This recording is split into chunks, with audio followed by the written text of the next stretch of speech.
Shalom, shalom bien-aimés, bonne année encore à tout le monde. Nous savons tous que le Seigneur dans sa grâce nous a accordé encore ce jour nouveau et nous devons davantage haut et bien fait. Ce n'est pas par notre force que nous sommes là, mais c'est pas ça tout simplement. Alors, toi qui m'écoutes ce soir, je veux juste t'inviter à mieux écouter le Saint-Esprit en toi, parce que je sais qu'il est en nous tous et certains ne le comprennent pas encore. Peut-être parce que vous n'êtes pas encore assez édifiés pour pouvoir le comprendre, mais tout se trouve dans sa parole. Si chaque jour tu médites sa parole, si chaque jour tu pries, alors il se manifeste de plusieurs manières. Il peut se manifester soit par sa parole, soit par des visions, soit par des révélations, soit même par ses serviteurs.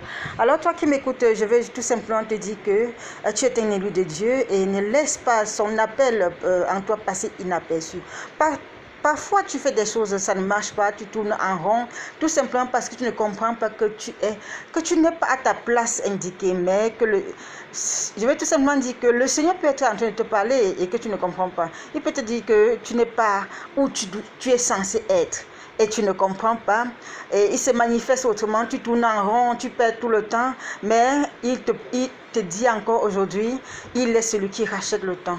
Avec lui, 1000 ans sont comme un jour. Donc toi, bien-aimé qui m'écoute, fais un effort d'écouter le Saint-Esprit qui est en toi. Nous savons tous que le Seigneur Jésus-Christ est venu. Il nous a fait sortir des ténèbres pour nous transporter dans son royaume qui est la lumière. Demeurons-y dans la lumière du Christ. Il nous dit également que nous ne sommes pas seulement ses disciples pour prêcher, alors nous sommes aussi appelés à aller des 4 vents faire l'œuvre du Seigneur. Il a fait de nous des lumières, pas placées sous le boisseau, mais placées sous le chandelier, afin que nous éclairons tout le monde entier.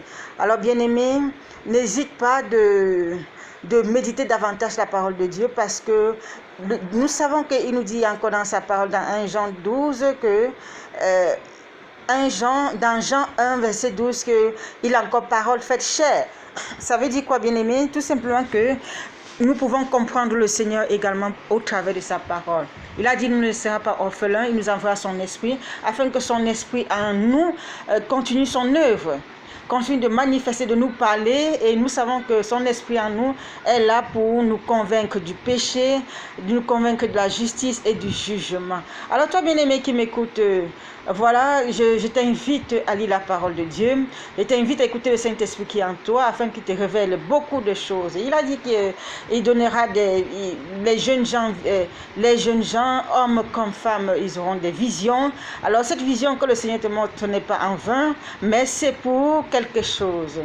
Et bien aimé, je te demande de te fortifier davantage au travers de sa parole et de bien l'écouter, parce qu'il est celui-là seul qui pourra t'aider à entrer dans ta destinée propre. Il est encore celui-là, même étant déjà dans ta destinée, c'est lui seul qui dirigera tes pas.